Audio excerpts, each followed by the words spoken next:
سلام رفقا، خوش اومدید به ویدیوی امروز. رفقا اول از همه ازتون ممنونم که دارین ویدیوها رو حمایت میکنید و امیدوارم که این حمایت دائمی باشه. بابا باریکلا.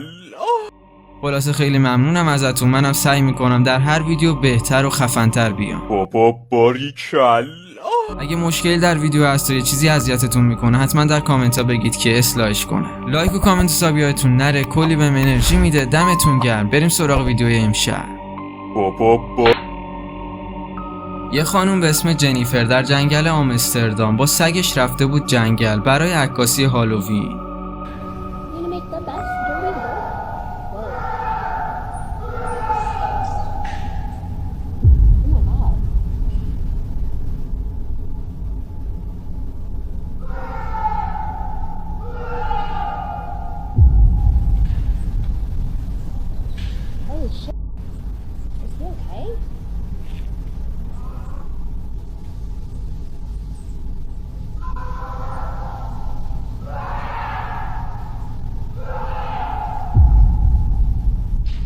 Are you okay?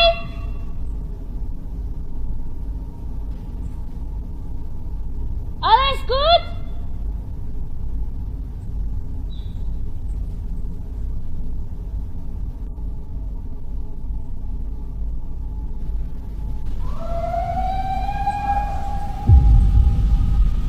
ناگهان جیغای وحشتناک از عمق جنگل شنیده میشه. جنیفر که قبلا امدادگر بود حس میکنه باید کمک کنه بهش. دنبال صدا میره، حتی پلیس هم میاد، اما هیچ کس پیدا نمیشه. صدا ناپدید میشن و سوال اینه که آدمی تو خطر بوده یا موجودی فقط صدا رو تقلید کرده. از حق نگذریم، ویدیو به شدت عجیبی بود. بریم سراغ ویدیوی بعدی.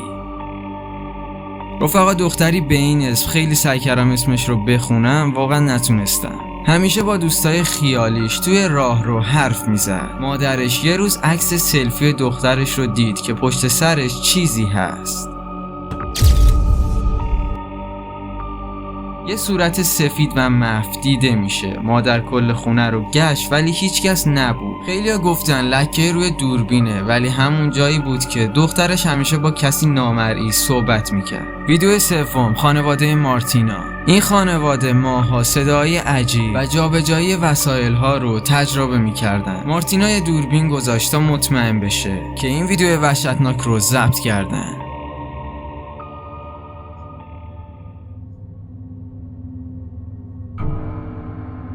Mom, the front move.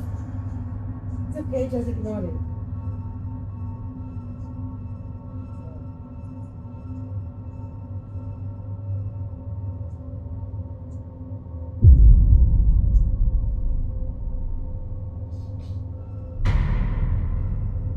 Mom! What? There's something that's like that. What the hell? What's that? Go away! It's okay, stop, Yakub. Don't scream. Don't be scared. It's okay. It's okay. Oh my God. It's okay. Be quiet. Don't scream. Be quiet. Don't be scared. Go away.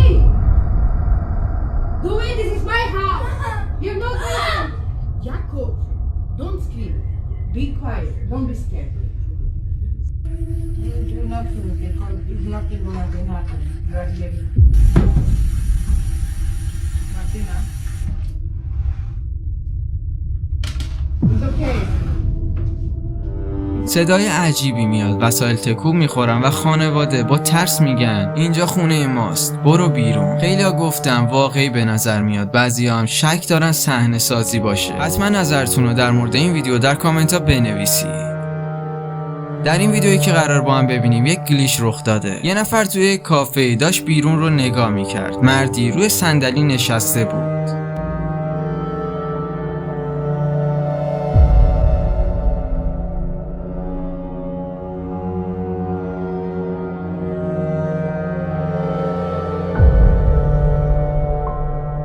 از یه زاویه‌ای یک مرد هست، درسته. دوربین حرکت میکنه، صندلی خالیه. نگاه کنید. باز دوباره به زاویه اول برمیگرده. میبینید که دوباره مرد ظاهر میشه. بعضیا میگن گلیچ در واقعیت بوده، بعضیا میگن روحی که فقط از یه زاویه دیده میشه. برای اونایی که نمیدونن گلیچ یعنی چی، یعنی یه مشکلی در ساختار زمین رخ میده. یک تئوری دیگه واقعی یا الکی بودنش ثابت نشده، مثل یک بازی که بعضی وقته باگایی داره. یه مردی وقتی به خونش برگشت چیزی عجیب رو توی پنجره دید.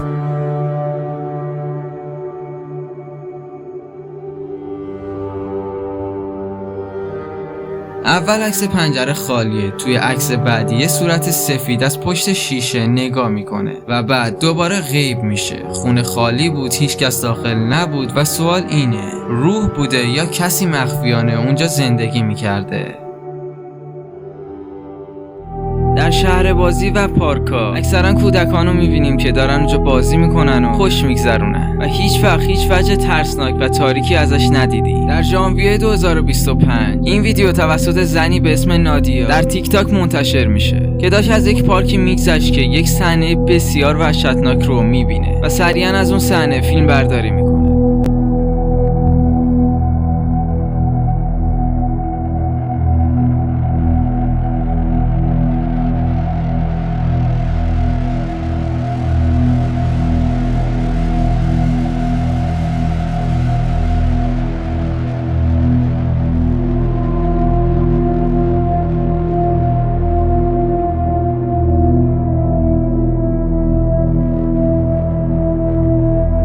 ما دیدیم که یکی از تاپ‌های اونجا با اینکه هیچ کسی روش ننشسته بود به طرز وحشتناکی داشت تکون می‌خورد. شاید بگید باد باشه، اما می‌بینید که صندلی بغلیش اصلاً داره مثل اون تکون نمی‌خوره و می‌بینیم که یک قسمت درخت‌ها رو نشون میده و می‌بینیم هیچ بادی نیست.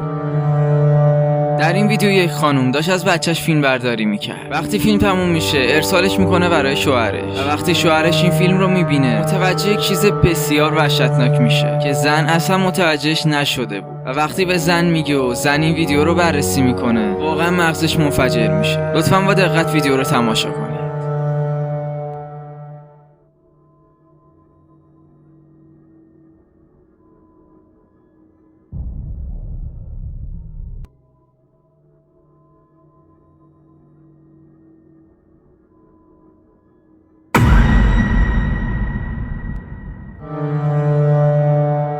این ویدیو در یک دوربین مداربسته ثبت شده. وقتی یه عده داشتن دوربینای مداربسته رو چک میکردن متوجه این صحنه وحشتناک میشن. Telah ini gini kali di saya. Apakah ada yang aneh? Takjub ya? Ya.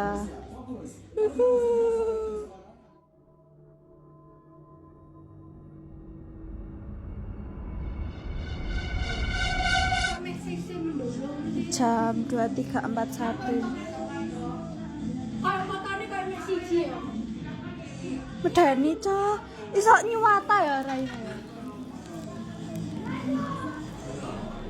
بچه ما میبینیم که این فرد وقتی زوم میکنه یک موجود به شدت ترسناک و عجیب اون گوشه ایستاده، مثل اینکه این موجود یک اسم داره. اگه اشتباه نکنم اسمش پونگه، نوعی موجود فضاییه. فرهنگ اکثر آدمای اندونزی و مالزی به این موجود اعتقاد دارن که از حق نگذریم به شدت چهره وحشتناکی داره. اگه چیزی در مورد این موجود میدونید حتما در کامنت ها برام بنویسید. رفقا خیلی ممنونم که تا اینجا ویدیو همراه من بودید. کلی عشقید و منتظر ویدیوهای بعدی باشید. تا ویدیوهای بعدی خدا نگهدار.